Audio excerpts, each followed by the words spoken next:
जी बिल्कुल, तफ़सीलात के मुताबिक गुज़श्ता शब असिस्टेंट कमिश्नर नुमान अली डोगर ने कंजवानी में कोरोना SOPs की खिलाफ वर्जी करने वाले अफराद और दुकानदारों के खिलाफ कार्रवाई की, जिस दौरान मुतअद्दिद दुकानें सील और भारी जुर्माने आयद किए।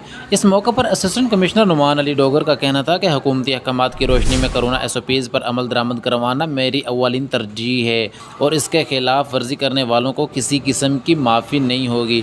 मीडिया टीम को पैगाम देते हुए कहा कि पाकिस्तान का कोरोना रेड क्रॉस से निकलना काबिल तहसीन अमल है।